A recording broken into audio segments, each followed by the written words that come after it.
नमस्कार। आज का हमारा टॉपिक है रासायनिक अभिक्रियाएं एवं समीकरण। ये वो चैप्टर है जो हमें हमारे आसपास की दुनिया को समझने की एक चाबी देता है।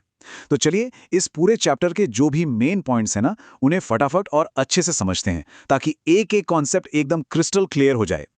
तो शुरुआत करते हैं एक सवाल से। जरा सोचिए, दूध, लोहे का कोई टुकड़ा और चिप्स का पैकेट, ये तीन जो बिल्कुल अलग अलग चीजें हैं, इनमें क्या कोई कॉमन बात हो सकती है?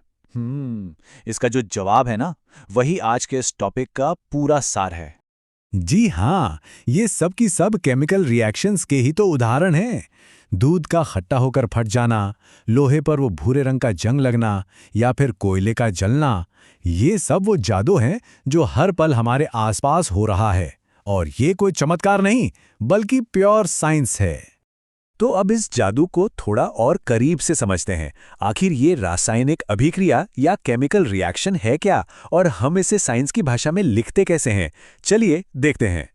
देखिए, सीधी सी बात है, जब एक या उससे ज्यादा चीजें, जिन्हें हम अभिकारक या रिएक्टेंट्स कहते हैं, आपस में मिलकर कुछ बिल्कुल नया बना देती हैं, जिसे उत्पाद या प्रोडक्ट कहते हैं, तो बस इसी प्रोसेस को रासायनिक अभिक्रिया कहा जाता है।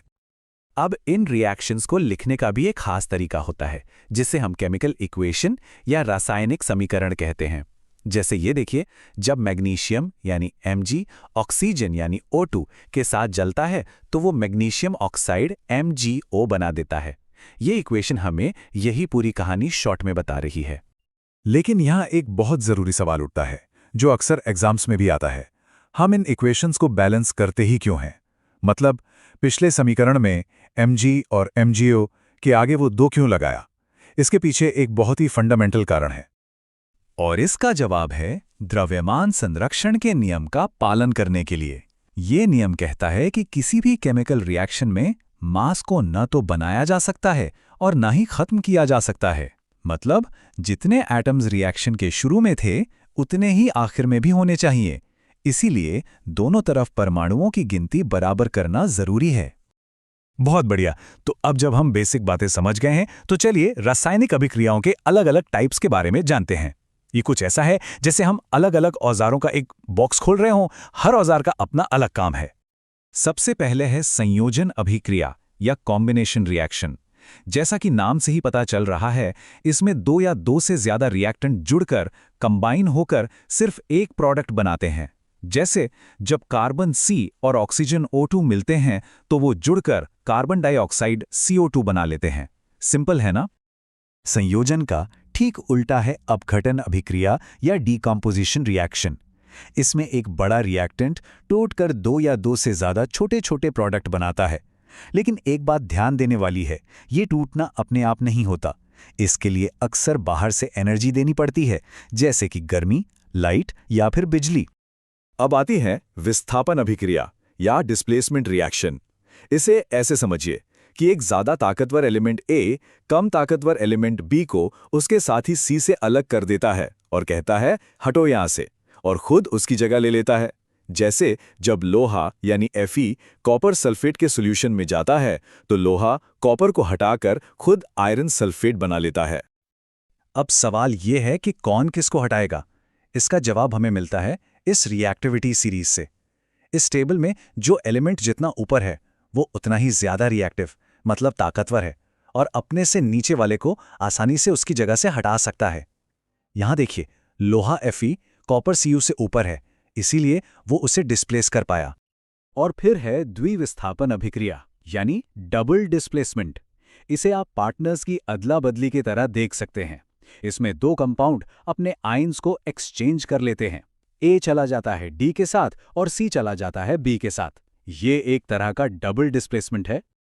रिएक्शंस के टाइप्स जानने के बाद अब थोड़ा और गहराई में चलते हैं और रिएक्शंस में हीट और इलेक्ट्रॉन्स के रोल को समझते हैं। ये थोड़ा बारीक है पर बहुत ही जरूरी है।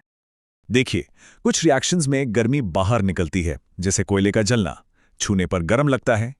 इन्हें कहते हैं ऊष्माक्षेपी या एक्सोथर्मिक। वहीं कुछ रिएक्शंस को होने के लिए गर्मी की जरूरत होती है, वो अपने आसपास से गर्मी सोख लेते हैं। इन्हें ऊष्माशोषी या एंडोथर्मिक कहते हैं। अब बात करते हैं इलेक्ट्रॉन्स के छेल की। ऑक्सीडेशन या उपचयन वो प्रोसेस है जिसमें कोई चीज़ या तो ऑक्सीजन गेन करती है या फिर और गहराई में कहें तो वो इलेक्ट्रॉन लूज करती है, यानी इलेक्ट्रॉन खो देती है। और ऑक्सीडेशन का ठीक उल्टा है रिडक्शन या अपचयन। इसमें कोई चीज़ या तो ऑक्सीजन खोती है या फिर इलेक्ट्रॉन हासिल करती है, यानी गेन करती है। ये दोनों प्रोसेस हमेशा एक सिक्के के दो पहलू की तरह साथ साथ चलते हैं। और जब ये दोनों प्रक्रियाएं ऑक्सीडेशन और रिडक्शन एक साथ होती हैं तो उसे हम रीडॉक्स रिएक्शन कहते हैं।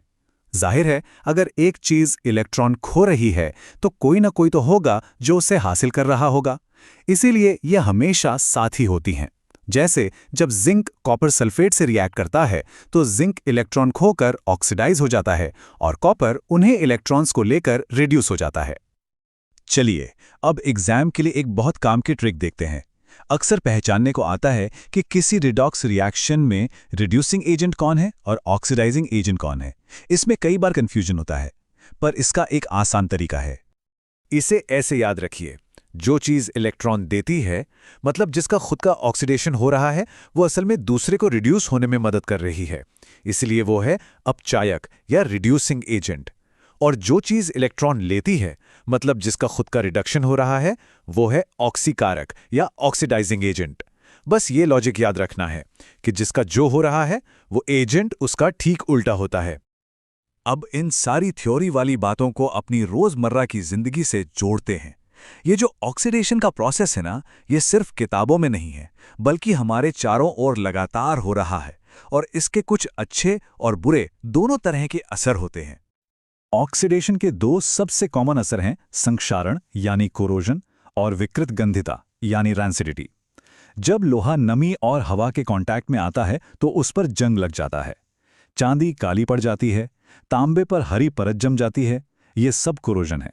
इसी तरह जब तेल या फैट वाली खाने की चीजें हवा के संपर्क में आती हैं तो उनका टेस्ट और स्मेल बदल जाता है, जिसे हम रैंसिडिटी कहते हैं। अच्छी बात यह है कि हम इन चीज़ों को धीमा कर सकते हैं। कोरोजन को रोकने के लिए मेटल्स पर पेंट या पॉलिश कर देते हैं, और खाने की चीज़ों को रैंसिडिटी से बचाने के लिए उन्हें एयरटाइट डिब्बों में या फ्रिज में रखा जाता है। यही वजह है कि चिप्स के पैकेट में से ऑक्सीजन निकालकर नाइट्रोजन गैस भरते हैं, क्योंकि नाइट्रोजन उतनी जल्दी रिएक्ट नहीं करती। तो ये था रासायनिक अभिक्रियाओं का एक पूरा सफर। हमने एक सिंपल से सवाल से शुरू किया था और अब हम अपने आसपास की दुनिया को एक नए केमिकल नजरिए से देख सकते हैं। अगली बार जब चाय बनेगी, खाना पकेगा या कोई पुरानी लोहे की चीज दिखेगी तो ये सोचने का मौका मिलेगा कि अरे, यहाँ कौन सी केमिकल रिएक्शन हो रही है। साइंस सच में हर जगह है।